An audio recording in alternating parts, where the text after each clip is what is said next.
Start the party in your ear holes there. It might be a good idea. It might be a good idea. No good.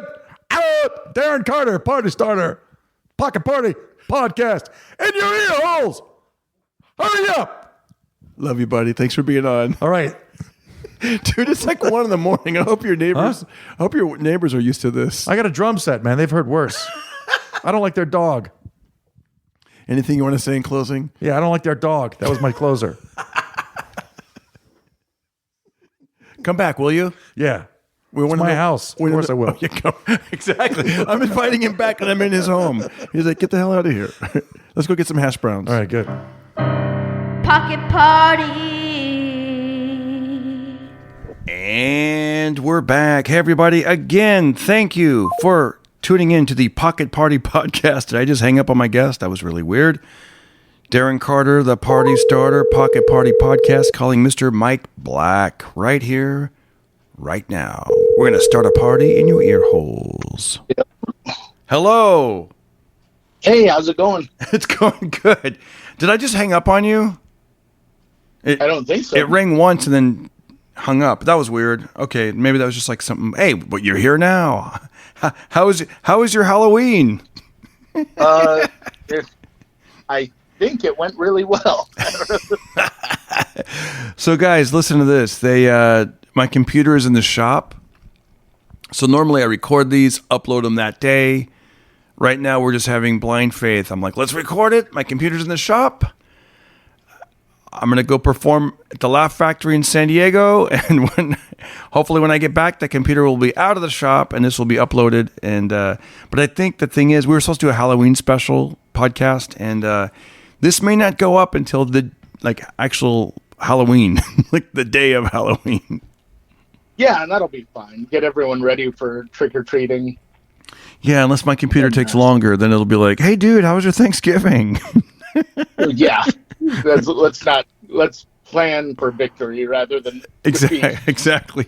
We'll just stack a bunch of podcasts together and just cover all the holidays. Now, Darren, I'm going to ask you. I'm going to turn the tables here and ask you a question. You're of the friends I have, and you can take this as a compliment or an insult.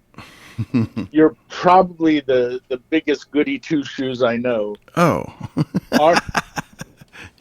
Are you the type that gives kids toothbrushes and toothpaste at Halloween? Oh, that's funny. I don't, but I don't do that. I personally think that ought to be a hanging offense. Yeah, exactly, right? You ought to just, or apples or celery, anything. Oh, yeah. Hey, you kids got to get on the right track, and I'm just the guy to do it for you. No, I wouldn't do it that. I would, in fact, I saw someone do that. I was reminded of this yesterday. There was some Girl Scouts selling Girl Scout cookies by the local grocery store one year, and I remember this guy was just laying into him, and and then the father, for selling cookies, and then the dad was like, "Hey, come on, they're Girl Scouts. They're trying to raise money for their," and then the guy was like, "Why are you guys peddling this sugar? It's bad for your body. It's not good." Peddling sugar. Yeah, he was just really laying, and then the dad was like, dude, he goes, it's a wholesome thing. It's like, I have diabetes, and then the guy just cut him off, and he goes, then you should know better. And I was just like, man, can't the kids just sell Girl Scout cookies? It's like, jeez, if it was adults, if it was like Lady Scout cookies or something like that, I could see having a beef with them. Yeah. You ladies quit selling these cookies. You're 45 years old. You should know better. Right. But these kids didn't broker the deal with the cookie company. It's right.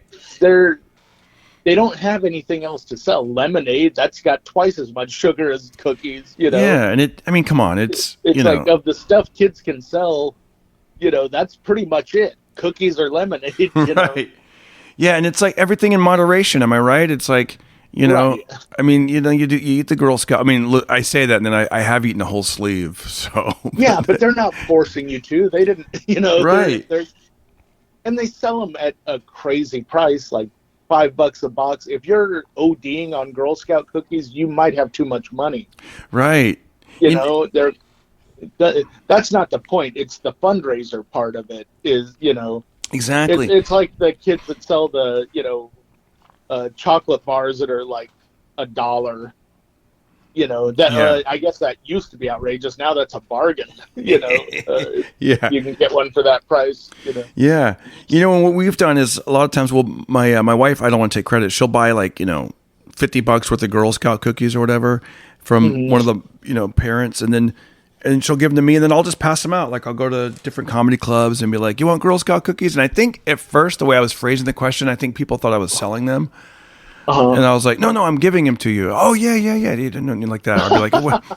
Like, you want Girl Scout cookies? Because I got extras. I'm giving them away. I made sure I said that. Like, not. That would be I wouldn't put it past a comic to do that. So, like, I'm going to upsell these Girl Scout cookies. I'm going to flip them. Yeah. I bought them for $5. I'm going to sell them for $7 or whatever. Exactly. Guys, I'll be selling my merch and Girl Scout cookies. Like that's a Johnny Sanchez type move. Yeah. Dude, there was a guy that was so lazy one year in our building.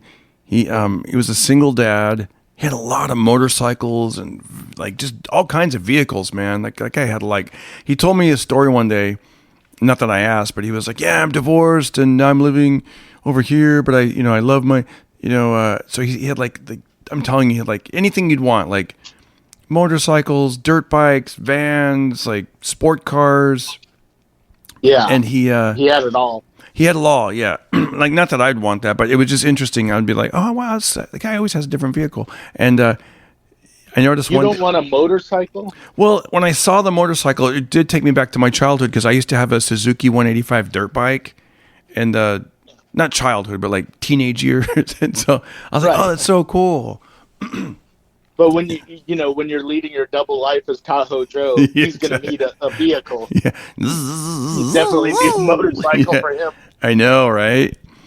Tahoe Joe with 2 mirrors on each handlebar. That's right. That's what makes my Suzuki legal. That's what it was. It was a 180. Yeah, that dirt bike was legal, man. It was. You could take it on the freeways of Fresno at least, and the freeways of Fresno. Yeah, hey, that'll be the name of our side project, the freeways of Fresno. Tahoe Joe and Mike Black. Freeways of Fresno. Yeah, and Mike Black ride again. Yeah. We'll have a motorcycle with a sidecar. Either you'll be in the sidecar or I'll be in the sidecar. Yeah.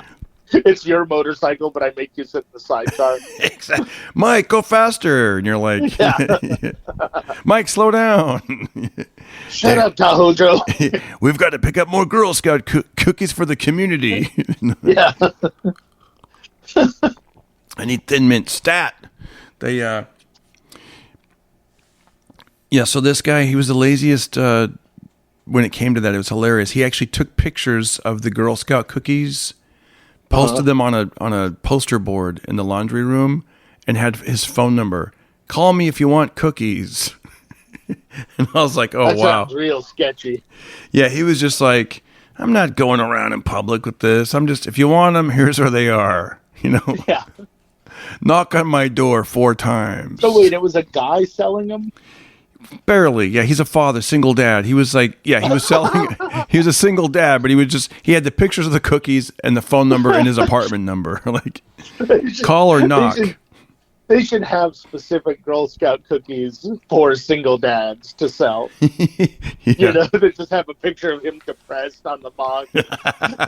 Yeah. Just drinking coffee in a diner alone. With one of his various motorcycles parked out front. Single dad Girl Scout cookies. Please buy them so he doesn't do anything rash. Yeah. Now with peanut butter. Just him signing his divorce papers with a bunch of Thin Mints. He was one of those guys, every time I'd see him, I would be like, I'd hate to say this, but I just didn't. I would always sort of avoid him. You know what I mean? Like, oh, that guy. Because he just kind of came across as like making up for something. So he was always friendly, but kind of arrogant and cocky. And I was just like, the few interactions I had with him, like after that, was pretty pleasant. Like we'd be in the elevator and he'd have like a date or something. And I'd be like, how's it going? And that's when he'd be friendly. Usually when he was with someone, like, hey, how's it going? But when he was by himself, I was like, I don't want to be around this guy. Like, you know. Yeah. But yeah, that would get old. You ever have neighbors like that where you want to just be friendly but you don't want to like engage too much?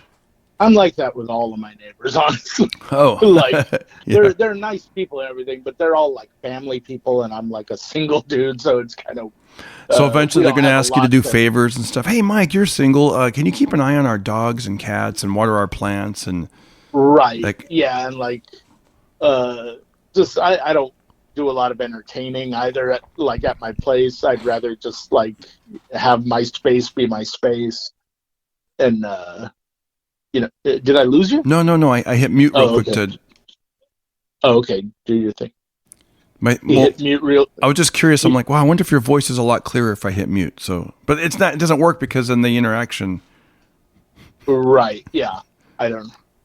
Because like when someone's talking, you kind of want someone in the background going, "Oh, interesting." Yeah. Exactly. And then when it's just super silent, sure, you sound louder, but you're like, yeah. But I was like, I do it.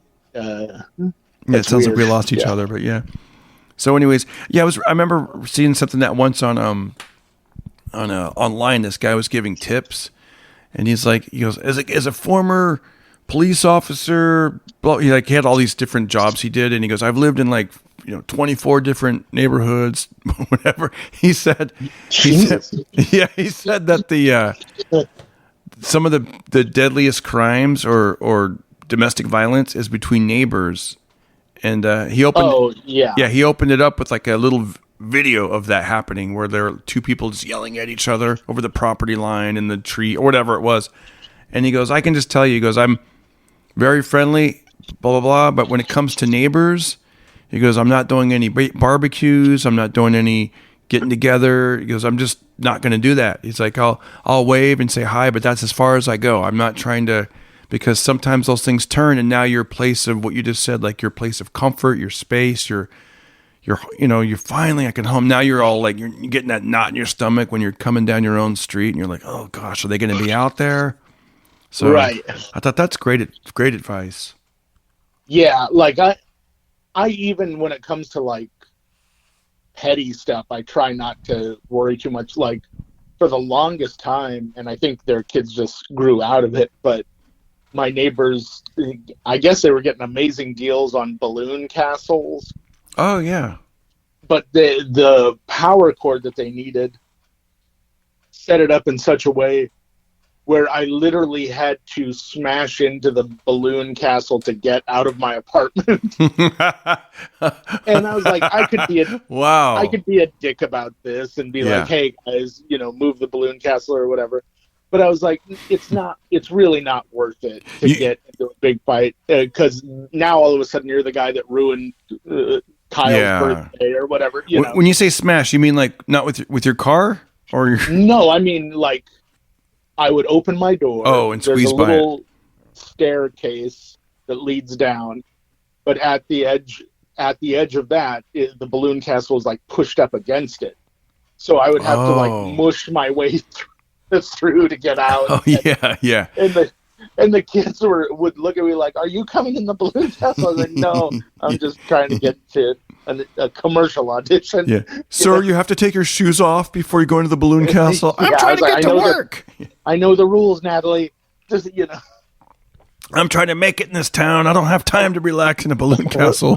One day I'll have a real castle, and none of you will be invited. Man, I wish they had balloon castles when we were kids. Like, that would have been so fun to see something like that. Those big old bounce houses and stuff.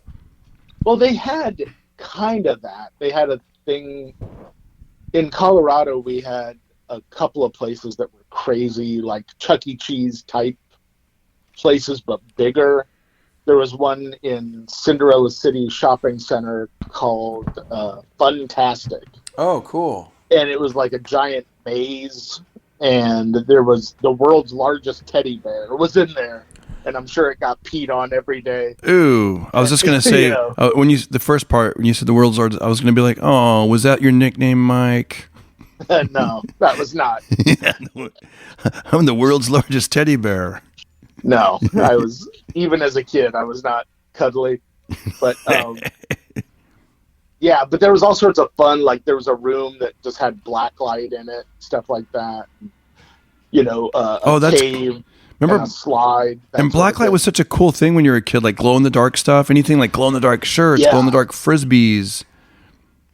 Well, they had like a wall that I thought was, as a kid, I thought it was amazing, but it was a wall that was basically made out of glow in the dark material, and they would shine a really bright light in the room, and then you would go up against the wall and like make a shadow, and then the lights would turn out and you would see it like the silhouette glowing around you. Oh, wow. And so it was really cool. And then I saw some like video about atomic bombs that happened to actual people where like their silhouette, the blast was so powerful that their silhouette was like grafted onto the buildings. And after that, it kind of weirded me out. You're like, that's what you get that's what you get for learning, Mike. I was like, this isn't as fun as it used to be. Yeah. But they had like the big pool of balls. Oh yeah. Sounds a lot worse than it is. But I used to really dig stuff like that. If the gym was actually that, I would be more inclined to go to the gym. If it was like climbing around in tunnels and caves and stuff like that, and, jumping into a big ball pit, I would go to that gym. Man, it's funny you described that as a kid. You know what we had in Fresno? We had a place called Pizza and Pipes. Okay. You guys didn't have that, did you? No. So the big attraction was that there was a giant organ that would be playing organ music as you're eating pizza. Oh, okay. And apparently I think they were just mostly California or like the West Coast. But I just looked this up right now. It said the most famous person to play that organ was none other than Albert Hayes Mollett, best known for setting the Lord's Prayer to music. Oh, so I bet he was fun at parties. Exactly. Our Father who art in heaven, hallowed be thy name. Yeah, exactly. To organ. Oh, yes. He says like the main chamber. It's like when you're at a party and you're like, what do you do? I'm a cop. Oh, fun. Exactly. Oh, the party's over, everybody. I work at the local mortuary, but it's like, I also have a side business called Pizza and Pipes. I do dentistry on the side. Oh gosh, let's hang out. Yeah, but we had a place in Colorado in Aurora called Crystal's Pizza Palace, and it was a humongous mansion. I guess everything's humongous when you're a kid, but I saw it as an adult, and I was like, this thing is huge. And it's one of those properties, it closed down, but now they have no idea what to do with it. But in its prime, it was this humongous mansion filled with, it was kind of before video games really took hold, but it was all sorts of like clowns and juggling and puppets and, crazy crap. Yeah. And pizza, and they had an organ in there. And I remember thinking, this is the best place in the world. This is going to be around forever. And it closed like 5 years later. I'm sure it took a lot to keep the doors open. By the way, I just found a pizza and I'm sorry. You add anything to the word pizza and it's going to be good, right? Pizza and Pipes, Pizza Castle. You could put a rat in there, Chuck E. Cheese. It's like that was, kids were all for it. Chuck E. Cheese was so fun. Like the evolution in Colorado there was a place called Straw Hat Pizza. Oh yeah, I love that vibe. And they had like a couple video games and stuff, and pizza, and that was it. And then the Showbiz Pizza happened, which had all the animatronic, like the bumpkin sort of bear. Yeah. That played the banjo. And there was a lion that was an Elvis impersonator. You remember that? That's cool. And get it? He's the king. Yeah, the king. That was him. And King of the Jungle, baby. Then they kind of merged with Chuck E. Cheese, who had, Chucky was an animatronic thing, but they had people like go around in costume. kind of like Disneyland, but very low budget Disneyland. But they had like a ton of video games, and that was about as good as being a kid got. That was like going to Vegas for a kid. Yeah. It was going to Chuck E. Cheese. See, And, See, we had Stuff like Blackbeards. that In was Fresno, great. we had Blackbeards. And it was like a miniature golf. It's just a guy. Yeah, just a guy. He makes you pizza rolls in his apartment. And tell him you had a great time at Blackbeard. Hey, Blackbeards, I got to dye my beard every Friday night. Get ready for the weekend. He goes, I don't have peanut butter and jelly, kid. I have I can get you some Nutella and Melba toast. Yeah. Turns out I just saw this. There's a Facebook group called Pizza and Pipes, and it's all people writing down their memories of pizza. This one guy, he writes, I went to the Campbell location in the 1970s. I remember my mom giving me tip money to request the Star Wars theme song from the organist. Yeah, that's cool. That would be a fun song to hear while you're eating pizza. Yeah, see? I knew I'd hook you in. Yeah, I'm still not going to Fresno to go to Pizza and Pipes. But how was the pizza? Do you remember? I don't remember because the organ is what really you go there for the organ. I'm sure it was good, but like my favorite growing up was Me and Ed's. Me and Ed's. Yeah, Me and Ed's, like Ed, like your friend named Ed. Like it's Me and Ed's, and I loved Me and Ed's up until recently, man. I don't know. During the pandemic, I'd go to like a couple different Me and Ed's, and I'm like, it just isn't the same. I don't know what's happening. I don't know if the staff making the pizza isn't the same. The pandemic is happening. Yeah. Although there was another place we'd go to called Boston Pizza, Boston House of Pizza, and that was really good. Is Boston known for its pizza? I don't know. That's what's weird, right? Like, and then the locations are like they're out in the country. They're not even like. There was a place. Maybe you guys had them for a while, called Rocky Rococo's Pizza. I don't remember. And the logo, it looked like Sean Penn wearing a disguise. That's funny. And it was like a bit too much for Colorado because like they opened up. I remember they're like coming soon, Rocky Rococo's Pizza. You could tell it's Sean Penn in disguise by his checkered Vans. Yeah, and everyone in Colorado would look at that sign like it was a turd. They're like, what? Ugh.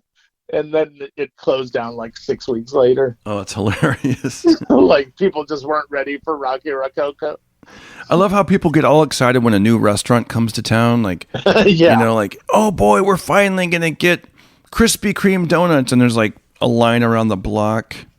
Yeah. And like back when people gave directions to each other, like you'd stop and ask for directions, you could tell what the town was proud of because they'd be like, now that's 6 blocks from the new McDonald's. Yeah. I know. Like they were real into it, Or when they give you directions on where something used to be, where the Burger King used to be, you're like, well, I'm not there anymore. Yeah, I don't live here. I don't know where I just got off a plane an hour ago. I don't know where. The whole reason I'm asking you for directions is because I don't know stuff like that.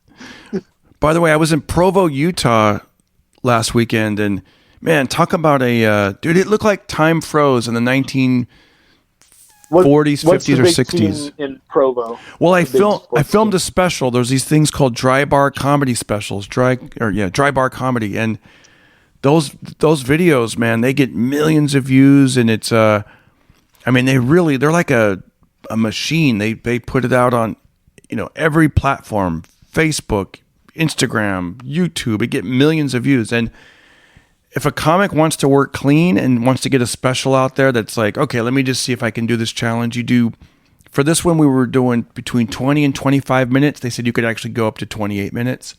And we taped 2 shows, an early show, a late show, in a little theater that's there. And they have all these, the cameras, the audience is mic'd. I mean, they got it down. And they've even sprung up and have like, comedy.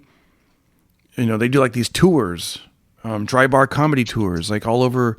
It's pretty cool, man. It's like a whole like thing that's happening, and I thought the same thing at the Provo, but it's like that's where the headquarters are. And I went there, and it's man, I got to tell you, it looked like time froze, man. It looked really nice. It was it was like in the 50s, the 60s, like that. At least the day that I was there, the 2 days I was there, like everything was really clean. I didn't see any graffiti.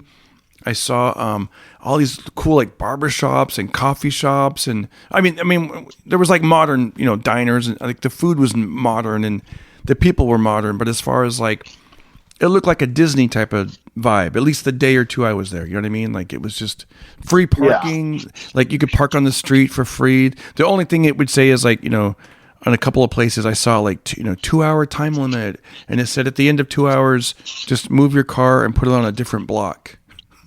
They don't want you just backing up like 3 inches or whatever. Right. Yeah, that's a reasonable request. Yeah, it was. I remember I used to take an acting class in off of I think Fairfax or somewhere over there, and they'd drive by and mark your tires with chalk. Yep. So we would just go like wipe it off, Yeah. Yeah, you'd wipe it off, or what I would do is I'd turn my front wheel toward the curb so the front wheel would really stick out. Almost like, hey, this is the tire you want to mark, big boy. And they'd always mark that tire. They'd always mark that. They're lazy, man. People are lazy. If you're going to stick a tire out, it's like that's the one they're going to, and then I would just wipe it off. Stupid. Yeah. The whole thing is stupid that you're making plans on how to attract the tire marker and that they're actually marking tires. Yeah, I might as well have a Post-it note like this one. This is the one I want you to mark. Yeah, this is just dumb. I know. But if you got one of those tickets, it was like you're looking at like $60-$70. I know. If you got like a parking ticket back then, and for a broke actor, and they knew who they were doing it. I know. That's a lot of money. A lot of people were like, well, I guess I have to move back to Vermont or whatever, Yeah. I don't have $70. And then that, it can add up, and you're like, next thing you know, you're like in debt if you hit 3 auditions a day and you have to jump through 50 flaming hoops to park. Oh. That was a nightmare. I know. Although now it's all, self-tape auditions, and I don't know if that's a lot better. By the way, did I tape yourself? I was going to tell you two things. I booked a movie. I don't know if we've talked about that, and I booked a. Was it a Halloween movie? Oh yeah, we should do some more Halloween talk. No, it wasn't. It was a movie. It's called Born Again, and it's the lead is Paul Rodriguez. Gary Busey's in the movie. Edward James Olmos, Danny Trejo, Jay Moore, Daisy Duke, Catherine Bach is in the movie. Emilio Rivera, he was the leader of the Mayans. If you watch that that motorcycle, I'm probably leaving out a lot of actors as well, but it was it's cool that the main character Paul Rodriguez, his character it opens up with they're in prison and he's about to get out, and I'm the lead correction officer, and dude, I got to see the trailer, and the minute it starts, I'm in there. They do a close up of my face. I'm in all the openings. It's so cool, Mike. I couldn't believe it. I was like, wow, like. So hopefully they leave that trailer just like that, because I'm like, it opens up with me like yelling at the prisoners, and I'm running down there and I'm breaking it up, and that's very cool. And then it cuts to Paul's character getting his civilian clothes, and as a joke, we don't give him his real clothes, we give him a priest outfit, and then he's like, "What is this?" And so that's where the movie starts, Born Again, where he basically pretends to be like a TV preacher, and then Oh, that's a cool idea. And plus, like it was really fun, and it was great filming it. I remember we filmed down in Orange County at a soundstage, and I think my call time was something like 6:30 in the morning, and so I was like, well, let me just get there really early. And dude, I don't know if you've driven on the freeways at like 5 a.m. There's no traffic. Oh yeah, it's great. I think I left at 5 and I was there by like 5:30. I'm like, wow, this never happens. Like a normal world, you'd have to give yourself 2 hours.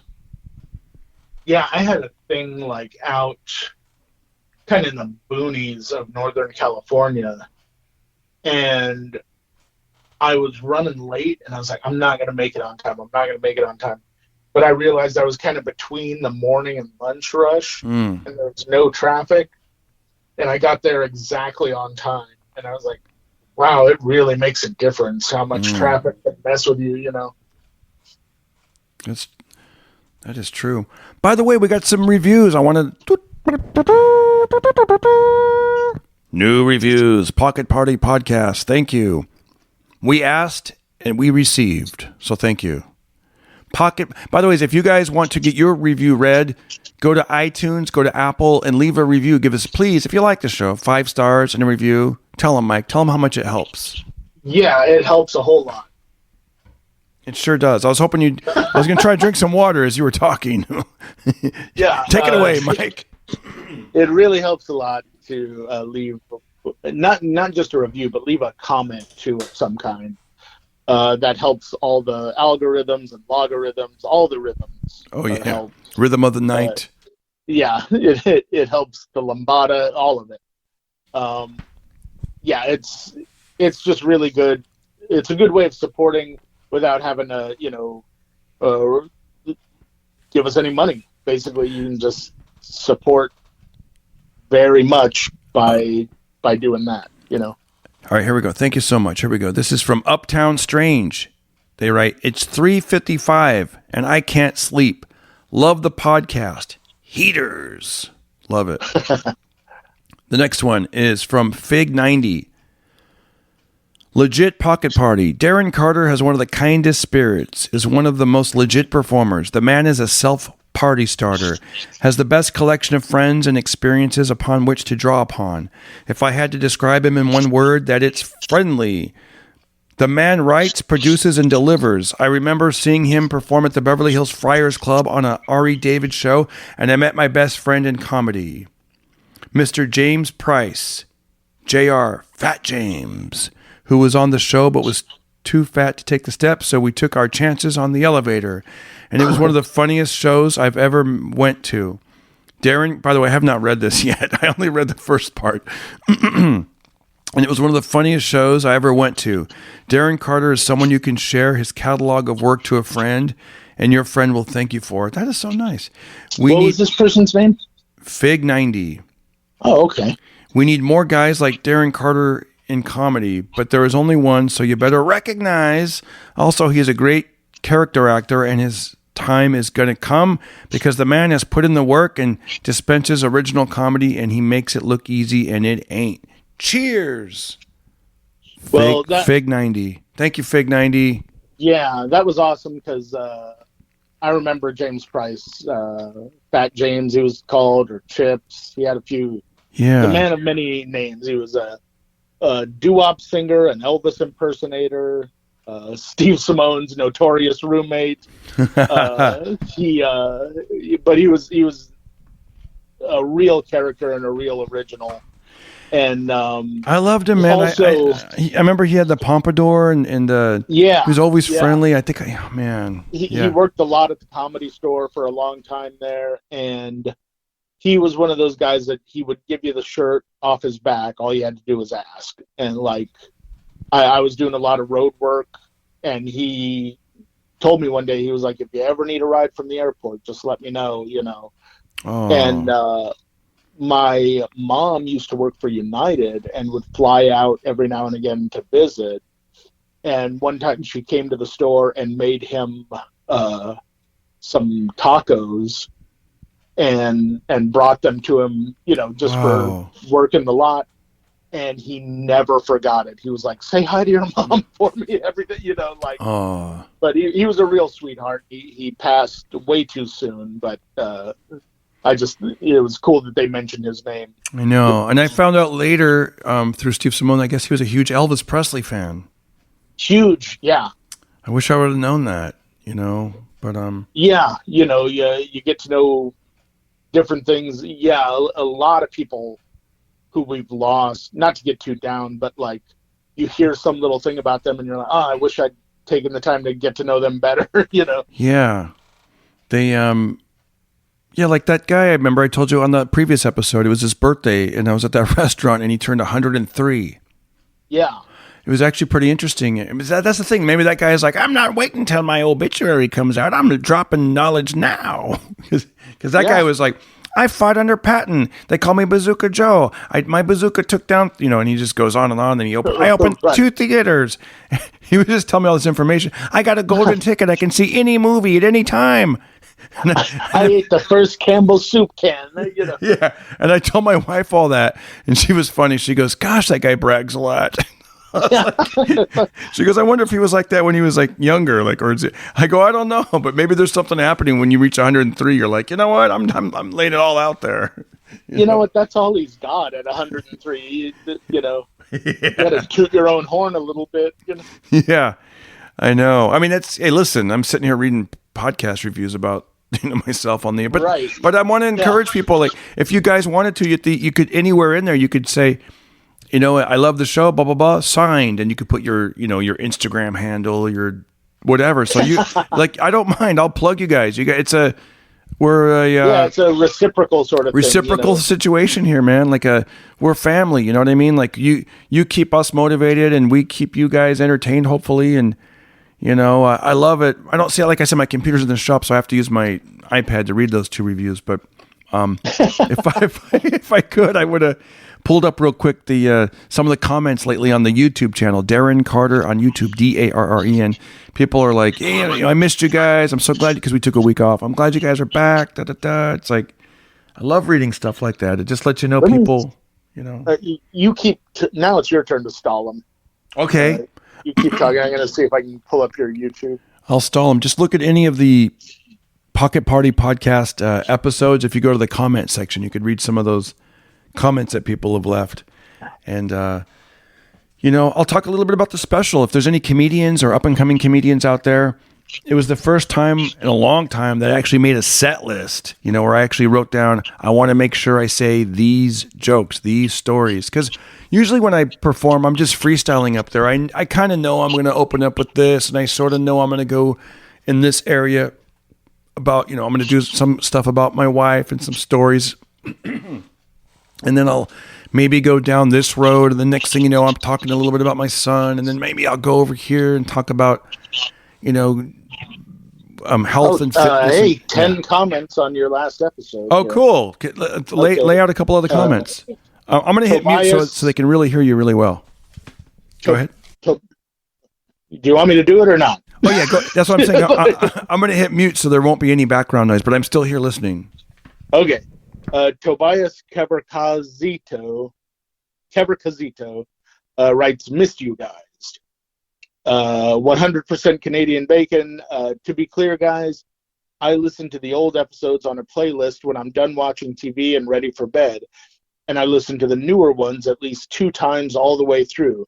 But today I'm listening to it waking up. Trust me, I noticed the 2-week gap in programming, but I also noticed the shorts you put out are getting huge.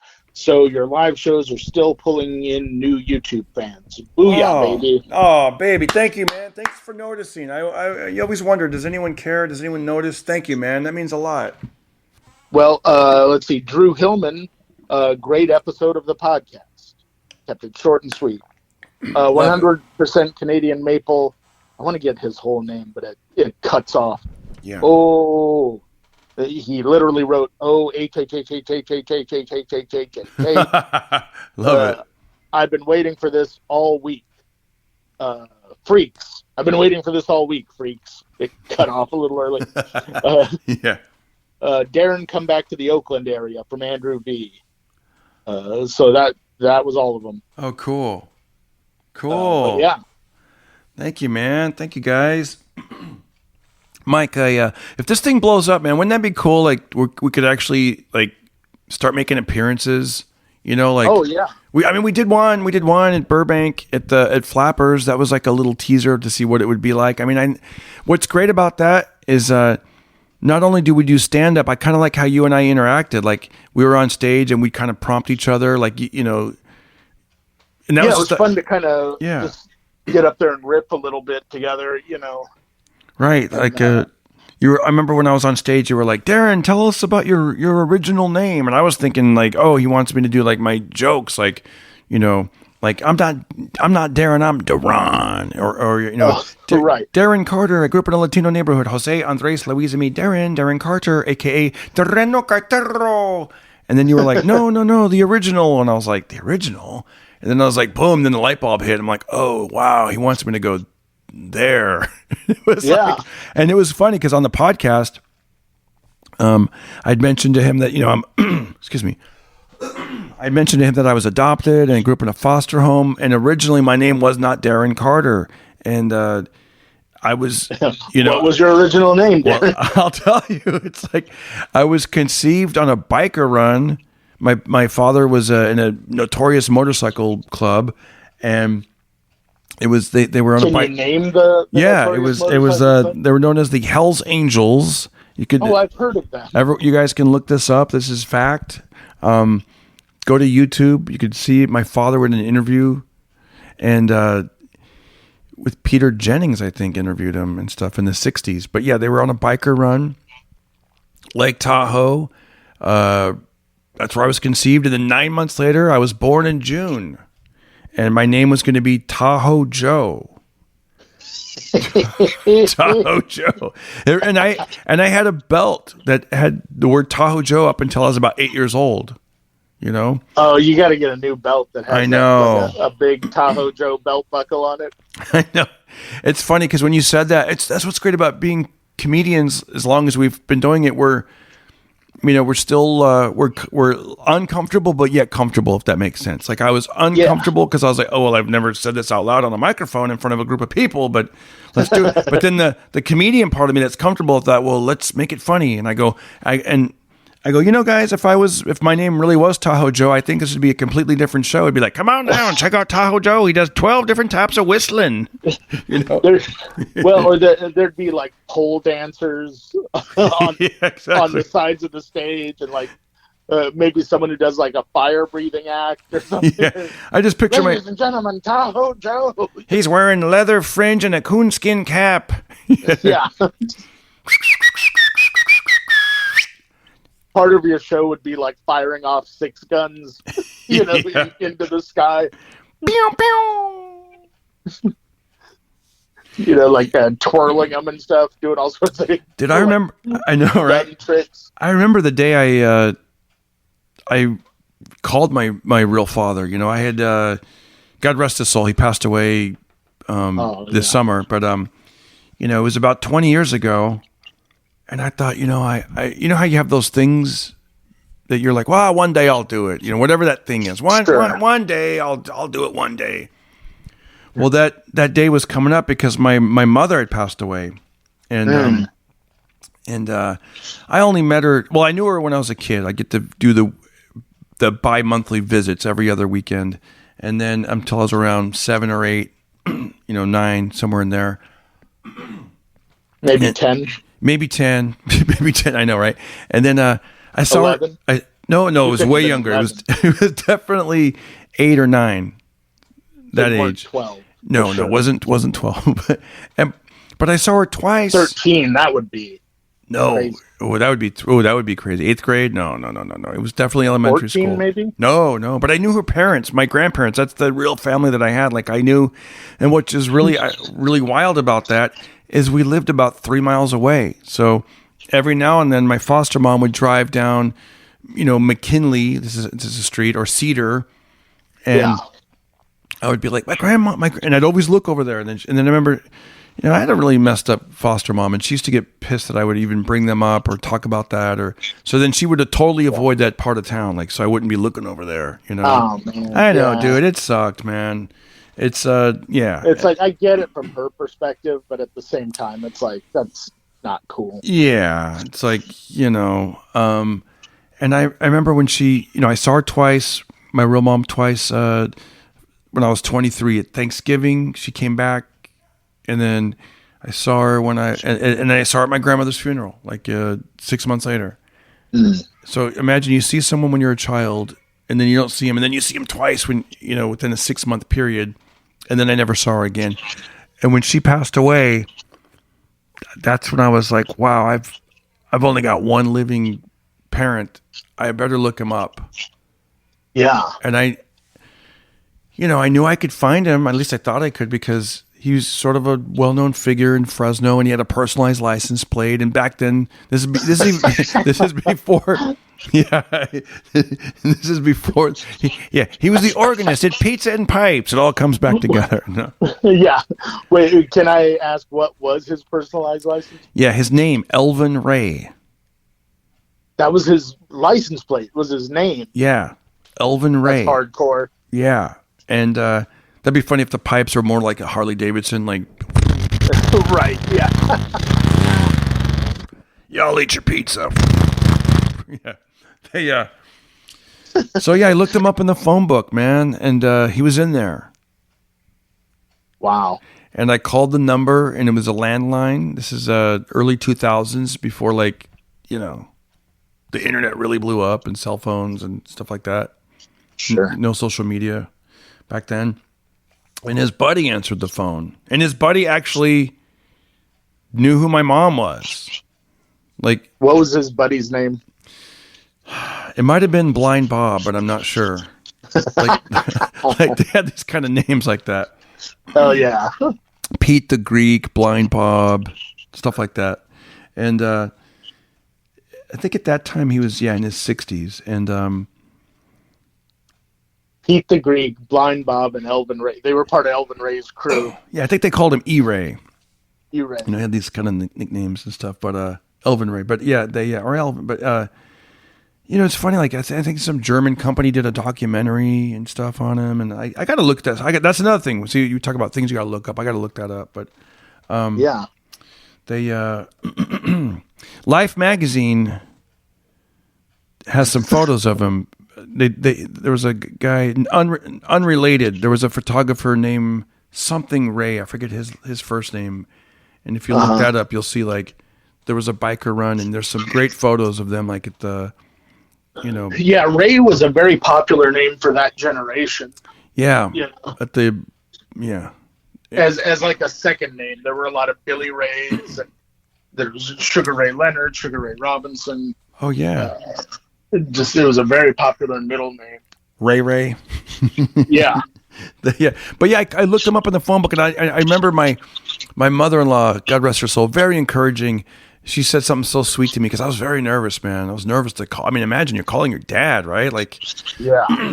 And she said, "You know what? You're a wonderful person, and if he doesn't want to have anything to do with you, it's his loss."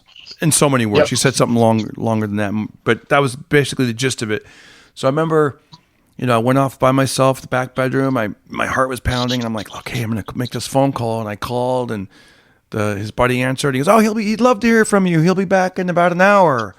I was like, oh man. So, he came back, and I called, or he called me. I forget how it went down. Maybe I called, and we talked. We spoke for about 90 minutes, and I told him I was in town to do a comedy show, and the plan was we were to have lunch, and but he was so excited to meet me, he didn't want to wait till lunch. He ended up coming into the comedy show. Oh, that's cool. It was cool in hindsight. In the moment, I was on stage, and I'm out there looking at the crowd. Most of the crowd was in their 20s and 30s and 40s, and then there was these two biker-looking dudes that looked like members of ZZ Top, and I think I made a joke like that, and I'm like, "Hey!" And then as I'm making the joke, I realize, holy cow! Oh, no. Yeah, that's who I think it is. That's like me in a mirror, except if I was, older and had a beard. Yeah, it was a trip, dude, and bigger. He was 6'4". Oh, he was tall. He was a big dude. Yeah, tall, and all his kids are. He had like other children too. Like through the years, I met some of his other sons. They're even bigger than him, or weight wise, height wise. It was really wild, and they but friendly, like that friendly vibe, Anyways, he had like an old car, like a 1946 Chevy Starline, I think it was, but could be wrong about that. But anyways, they that was a great day, and it was great to meet him, and great to You know, it's kind of funny. What do you call someone? Because I didn't really know what to call him. And I think after a few phone calls, he's like, yeah, he goes, call me Pops. And so I always called him Pops, which is, you know what I mean? Because I felt kind of weird. Yeah. I'm like, I don't know about Dad. I don't know about Father. Like, we're just kind of getting to know each other again. And he was always sort of apologetic and, son, there's nothing we can do to change the past, but let's just move forward, onward and upward. And, you know, I think about you every day. He would always say nice things like that. It was just really... Oh, that's good. Yeah, it was cool. And at the it's time... good that you guys did all that before he passed, you know. Yeah. Because imagine not knowing that part, you know. I know. How terrible that would be, you know, if you'd missed out completely, you know. Yeah, there's a lot of kids that have that. I think about that. I think about that all the time when I hear about other kids that grew up in a foster home. I was really lucky to know my mother's side of the family, and then eventually I got to meet my dad. But I knew my mother's side of the family like a lot, like my grandparents, my aunts, my uncles, you know. And when I turned 18 or 19, I moved out. Boom, moved right back in with my grandparents. Almost like, well, that was weird. Hey, how you guys been? Hey, I'll tell you, it's been a tough 16 years. I'm back though, you know. Yeah. Yeah, my grandfather and we had a really great relationship. I used to go up to Fresno, and especially on Sundays, we'd go play pool. You know, I'd take him to this local billiard place. I'd grab a coffee. We'd shoot some pool. Like, that's what we had in common together. It was really fun to, like, you know, have some sort of activity. And that's what I do with my own son. You know, a friend of mine told me great advice. He said, if do activities with your children, and as they get older, they'll want to do those activities with you. Whether it's, you know, like I've never been a football guy. I'm never like, let's go watch the Raiders or the Rams or the Broncos. I'm like, this isn't my thing. I'll watch it on TV. Like, you know, I'll watch a couple plays, but I'm not like a football guy. The truth is, it doesn't matter. Take them to share with them whatever you like. And even if they're not crazy about it, they'll be happy spending time with you. Yeah. You know? It does make it better when you like my son, like we always go, you know, hiking, or we go for walks, or we go do push-ups, pull-ups, swimming, bike rides, like very active. Like I love stuff like that. You know? And he likes it too. He doesn't resist. I'm like this morning he told me, because I told him, usually at night he'll do his push-ups, right? We'll go down, we'll go swimming or whatever. And I'm like, hey, did you do your push-ups today? And he's like, no, yeah. I go, can you give me 25? And he's like, you got it, sir. He falls into like calling me sir, like but it's fun though. He likes it, right? And then I'll have him walk around the pool. I'm like, okay, give me 10. Then he'll do 10. Then at one point he'll be like at 70, and I go, you're getting real close to 100. I go, let's. So then we'll swim for a while. Then he'll hop out. And next thing you know, he's done 100. So this morning before he went to school, it was called Barbecue Day. They have these great themes at their school. Like yesterday was either dressed like a toddler or an old man. so he wore like a Hawaiian shirt, and he had like this wig, this gray-haired wig, but it kind of looked like a surfer because the white hair kind of looked blonde. And the Hawaiian shirt, I go, dude, you look like you work at Trader Joe's. But this morning before he went out, he showed me today the theme was Barbecue Dad, and it was like plaid shirt, and he had like a bucket hat like Gilligan might wear. And he actually looked like like little daddy. Like he looks like me, dude. That's how I dress. Yeah. But before he went, I said, all right, have a great day, son. And he's, oh, by the way, Dad, I've already done 25 push-ups. I'm like, oh, man, that made me proud. I was like, yeah. That's really cool. I know, it's cool, man. It's cool. Now, do you guys, just to bring it back around, do you guys celebrate Halloween? We do.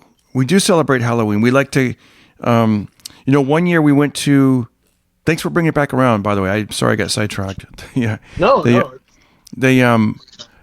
go to, 1 year we used to go to Toluca Lake. We went there a few years. Toluca. If anyone's listening, you go to like Toluca Lake. It's a lot of people in the industry live in those neighborhoods. It's a really rich area. Bob Hope, had a home there for years, right off of Ledge. You can look it up. And 1 year, when my son was about 3, I think, there was this long driveway, and there was a security guard that worked for the family at the very front of the driveway, and they would give you gifts from the Bob Hope family. And we had like some playing cards that said from the Bob Hope family. Oh, nice. Yeah, and so like people that are in like special effects, like they go all out here in Southern California, like, you know, like full on, like basically like a haunted house that's set up in front of their own house, you know? Now your son obviously does kind of costume sort of stuff. Did you guys ever do like themed costumes? No, not all together. Usually I don't really dress up, but he'll dress up like different rock stars or different. What was one of your favorites for him? Yeah, I would like that. You were like, oh, that one's. When he dressed like Rick Astley from the video, like with the white pants. Yeah, I think I saw that one. Yeah, and then he had like the fake microphone he carried around, and plus, never gonna give you up, never gonna, you know. Plus, it's kind of has a special meaning for us because that was one of his videos he put on YouTube that got like over 2 million views, where he's playing, you know, that Rickroll song. Wow. And I know, I was like, wow, you know, that was so cool. And I remember as a kid, I dressed up once, when I was about 8. I dressed up like the Mummy. My mom had made a, you know, she shredded a bed sheet, and so like I'm getting wrapped up with like this bed sheet of, you know, to look like a mummy. But it was interesting. She did not wrap the zipper area in case I had to like pull my flight down and use the restroom, and she did not. Of course, obviously that where you could look out. So. And I remember, so just these Buddy Holly. Smart planning on her part. Yeah, all you'd see was these Buddy Holly glasses, these black frame glasses, and then like the zipper area. Like, I'm probably like the world's smallest pervert or something. Yeah, like, yeah. Like, I don't know what he's dressed as, but it's scary as hell. Yeah, what's he getting ready to whip out? I see you, but you can't see me. That pervert was in the burn unit or something. Yeah. We don't know what happened to him. Do you have a favorite costume that you wear these days? Oh, not these days. This has already happened, so I can kind of let the cat out of the bag. But I'm planning on dressing. I'm doing a set, not on Halloween, but on the Saturday of Halloween weekend. Oh, cool. And I think it would be fun because I'm pretty sure that's going to be Devil's Night. To just dress kind of low key as the devil and do my set like that. Oh, know? Wow. Devil's Night. That's what they used to call those parties at Harvey Weinstein's house. Is it really? No, I'm just kidding. That was a joke I wrote for Frasier. Hey-oh. Yeah. Yeah. Yeah. Not the connotation I want to go with. But no, that's what they used to call it in Detroit. Right. The night before Halloween. They would set all these big bonfires and stuff. And it was kind of a tradition that just got out of hand. And now it's like a whole big crazy thing, you know. And so I figure that's right around Halloween, so that'd be a fun thing to do. What are you going to do to dress up like the devil? I don't know exactly. I'll figure it out at the costume shop. You know. Oh, that's cool.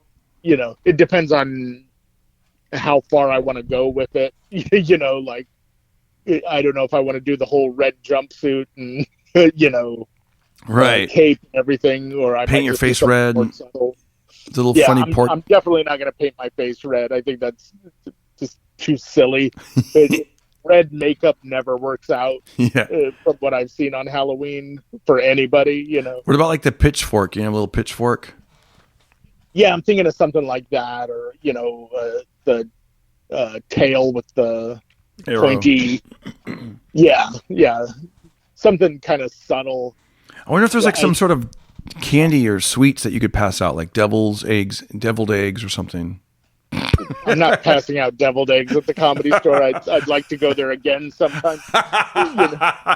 Yeah. I'll figure this out on my own, Darren. Your ideas are terrible. Hey, paint your face red and hand out deviled eggs.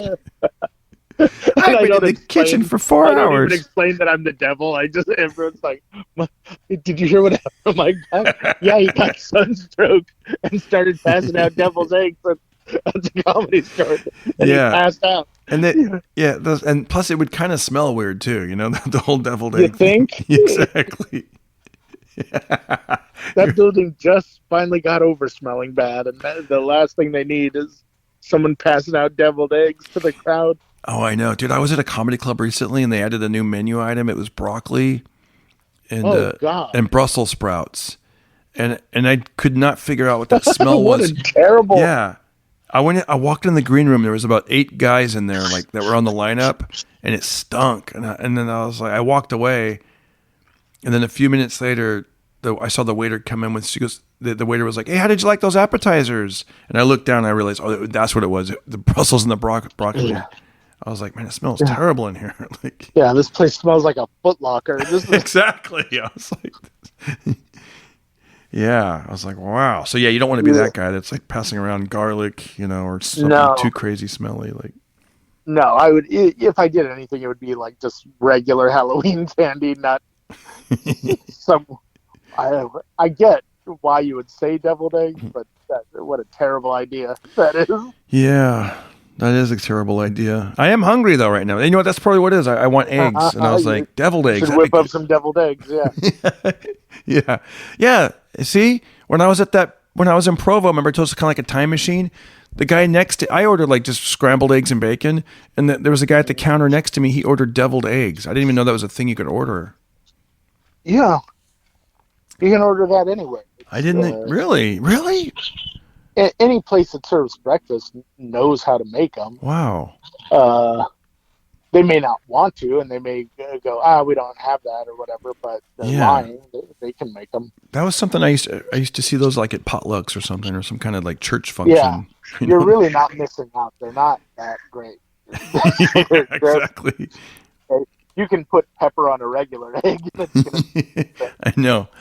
Well, Mike, I want to thank you for once again doing the Pocket Party podcast, and hopefully this will get uploaded and you guys can hear it. And I thank you for your reviews and your comments. Yeah. And if it got loaded up in time, happy Halloween, everybody! Happy Halloween! What's your favorite Halloween song? Probably the Monster Mash. Me too.